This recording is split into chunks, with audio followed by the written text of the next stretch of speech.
За үнэхээр одоо нэргсэн ойн ашхрав гэдэг зүйл болж байна. Байнгын орооны удирдлагууд бол мэргэжлийн өндөр түвшинд энэ зүйлийг хармаар байгаа. Яг үүндээ бол хоршоо нэрийн доор 1.1 их 80 төгрөг гарсан. 1.1 их 80 төгрөг юунд зарцуулсан бэ гэдэг тайлан бол бид нэр аваагүй байгаа.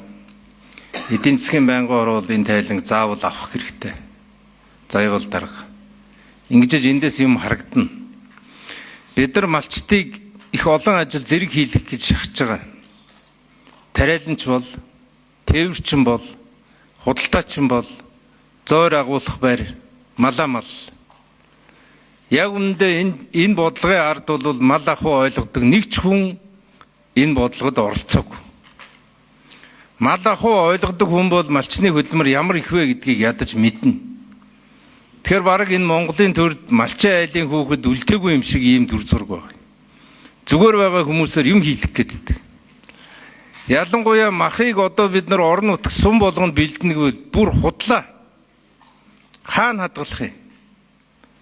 Мах гэдэг чинь хадгалах горимтой бүтээгдэхүүн. Сүү гэдэг чинь хадгалах горимтой бүтээгдэхүүн. Малаа хаана ядлах юм?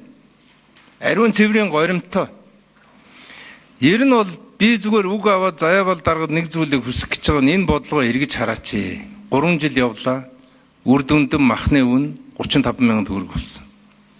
Нэг их 80 төгрөг зарцуулаад хот хүрээ газрын хүмүүсийн нуруунд дээр яг нэг их 80-ийн ачаа өрүүлсэн. Нэмээд. Дундын зөрүү мөнгө нь хайцсан бэ. Яг үндэ мах бэлтгэл хийгээгүйг бол Нямбатарт өөрүүлээд Нямбатарыг огцруулсан. Бодтойгоор яагаад мах бэлтгээгүй вэ гэдэг зүйлийн хариуг бид нар аваагүй. Хэн ч мэдэхгүй өнгөрч байгаа.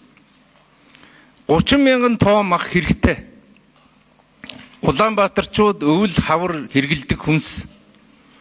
Монгол улс нүүдлийн мал аж ахуйтай учраас өвөл хаврынхаа ижийг намар нь бэлддэг юм аа. Бусад улсаас ялгаатай юм аа. Энэ цөөхөн суурин аж ахуй энийг нөхөж барахгүй. Тэм учраас бол яг жинкнээсээ юу болоод мах тасарваа гэдгийн эзнийг одоо олооч гэж би бас байнгын ороодын удирдлагаас хүсмээр. Тэгээ эцэст нь хэлэхэд бол ер нь энэ үнийн өсөлтийн ард дээр ирэх давлгаа чинь юу ирэх юм бэ гэдэг дээр тооцоол хийгээч. Намар юу болох юм бэ? Харж байгаа хүн байна уу? Ялангуяа шатхууныг их хэмжээгээр нөөцлөе гэж байгаа. Нөөцөлж болдог эд мөн үү биш үү?